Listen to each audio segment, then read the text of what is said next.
Bonjour. Hello. Hola. Marhaba bikoum. Sur le fil, Le podcast d'actu de l'AFP. des nouvelles choisies pour vous sur notre fil info. Depuis quelques semaines, la République démocratique du Congo vit une poussée de fièvre qui fait craindre une guerre régionale en Afrique centrale.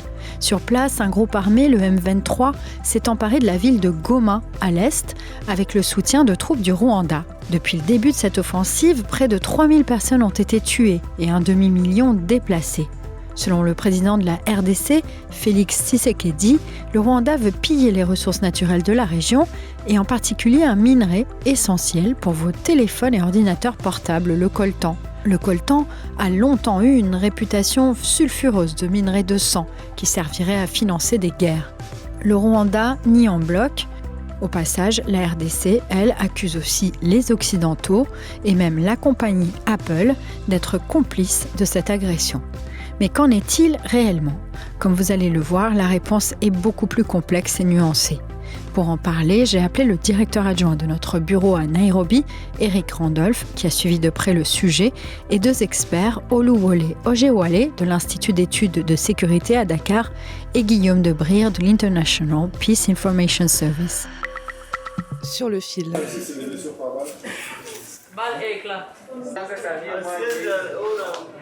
Dur début d'année dans cet hôpital du Comité international de la Croix-Rouge situé à Goma. Ici, fin janvier, des dizaines de blessés s'entassaient, certains encore sur des civières à même le sol, faute de place. Le chirurgien Sidibé Abdulrahman s'avouait débordé. La situation actuellement est chaotique. Et en 3 jours, nous avons reçu plus de 400 blessés. La majorité, c'est des cas rouges, des blessures abdominales, des blessures par engin explosif.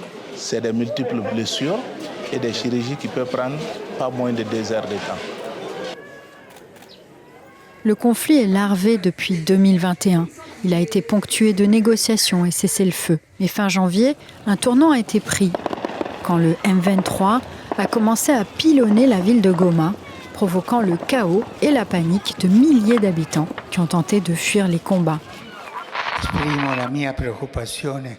La France exprime sa solidarité à l'égard de la République démocratique du Congo. We condemn in the strongest terms hostilities on Goma.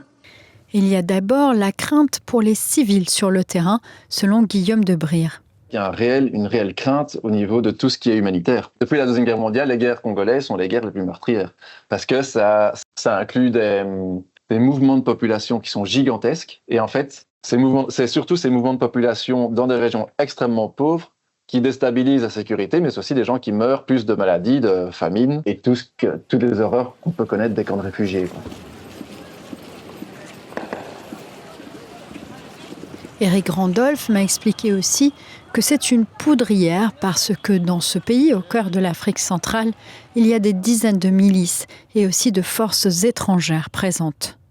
There's a whole plethora of different militaries involved there. We have troops. Il y a une foule d'armées impliquées. Il y a des troupes qui font partie d'une mission de maintien de la paix de l'ONU, la MONUSCO. D'autres font partie de la coalition montée par l'Afrique du Sud, qui comprend des soldats de Tanzanie, d'Afrique du Sud, du Malawi, et il y a aussi des milliers de troupes du Burundi, qui est un pays frontalier. We also have thousands of troops from Burundi, which is also bordering this area. Il y en a de l'Ouganda aussi.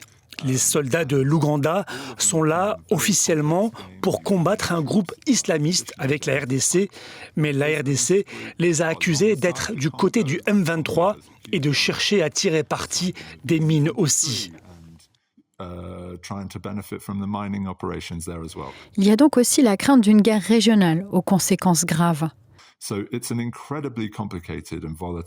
Donc c'est une région incroyablement volatile et le conflit exacerbe des tensions historiques entre ces différents pays. Et le risque, c'est que cela dégénère dans le type de guerre régionale qu'on a vu par le passé. L'Est de la République démocratique du Congo était le cœur de guerre de la fin des années 90 qui aurait fait plus de 5 millions de morts. Mais quel rapport avec les minerais et le coltan dont tout le monde parle ? one area of Eastern DRC called Rubaya. Les mines de Rubaya, dans l'est de la RDC, fourniraient 15% de l'approvisionnement mondial en coltan, minerai essentiel pour nos appareils électroniques. C'est donc un site clé des chaînes d'approvisionnement mondiales. Et le Rwanda est accusé de contrebande sur d'importantes quantités de coltan qu'il sortirait de RDC pour l'exporter.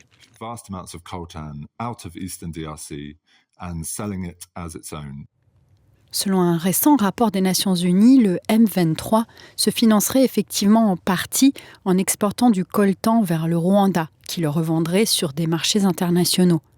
La République démocratique du Congo accuse Apple de se servir de ce coltan teinté de sang, selon elle. La compagnie a du coup récemment assuré qu'elle avait cessé tout achat de coltan provenant de RDC ou du Rwanda. Mais en réalité, selon plusieurs experts, le Rwanda peut se procurer du coltan avec des complicités locales depuis bien longtemps, avec ou sans M23. Le Rwanda n'a pas de réserve de coltan qui correspondent à ses exportations. Donc c'est certain qu'il y a un trafic illicite de coltan du Congo vers le Rwanda. Maintenant, ce qui est important, c'est de voir que cette contrebande de coltan existait bien avant le M23. En fait, selon ce chercheur, pour bien appréhender le sujet, il faut d'abord comprendre que c'est toute une région qui vit de l'économie minière, dont tout le monde tire parti. Groupes armés, négociants ou élites locales corrompues. Les métaux, comme on dit, c'est les minerais de conflit. Mais en fait, c'est l'économie. Ça fait partie de l'économie locale et régionale. Mais on estime à IPIS qu'il y a environ 400 à 800 000 travailleurs mineurs artisanaux. Donc c'est gigantesque. C'est-à-dire qu'il y a des régions, comme par exemple on parle de la région de Rubaya, mais dans le Nord Kivu, toute l'économie tourne autour des mineurs artisanaux. C'est eux qui font tourner les taxis, c'est eux qui font tourner les restaurants. Et en fait, c'est eux qui font travailler, donc qui résorbent le chômage, faut le dire comme ça. Il y a effectivement des groupes armés qui essayent d'extorquer, quoi. C'est-à-dire qu'ils vont créer des barrières routières, ils vont créer des taxes tout à fait illégales. Mais c'est pas seulement les groupes armés, c'est aussi en fait l'armée congolaise. Oluwole Ojewale a écrit en 2022 un rapport sur les groupes criminels qui tirent parti de ces mines en faisant travailler des enfants et en détruisant au passage l'environnement. Is the fact that we have a number of out-of-school children who have taken to mining. Il y a beaucoup d'enfants déscolarisés qui vont dans les mines plutôt qu'à l'école, et c'est à cause de la misère, de l'économie. Puis ces mines, elles détruisent la flore et la faune, les plantes, les animaux. Il y a ce site, appelé Kahuzi-Biega, qui était une réserve de gorilles.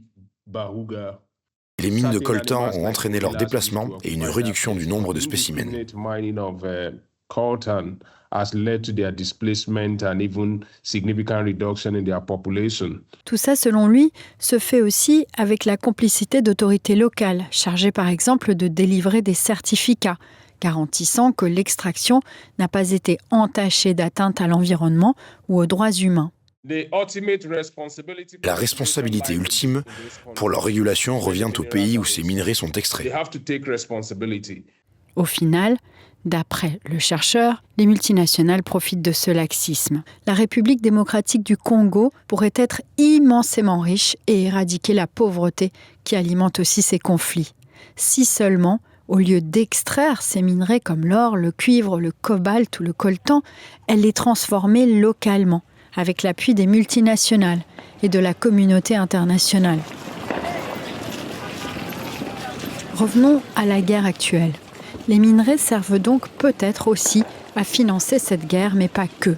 Et selon Eric Randolph, le Rwanda et le M23 avaient d'autres motivations pour passer à l'offensive. So whilst minerals help to fuel the conflict in terms of generating revenue for these militias on the ground. Donc les minerais aident à financer le conflit, car ils génèrent des revenus pour les milices sur le terrain. Mais il y a aussi des raisons profondes et anciennes qui vont au-delà de cette question des minerais et relèvent des tensions ethniques et du fait qu'il y a des minorités ethniques qui ont été marginalisées et qui sont rwandophones. Le Rwanda affirme qu'il cherche à les protéger.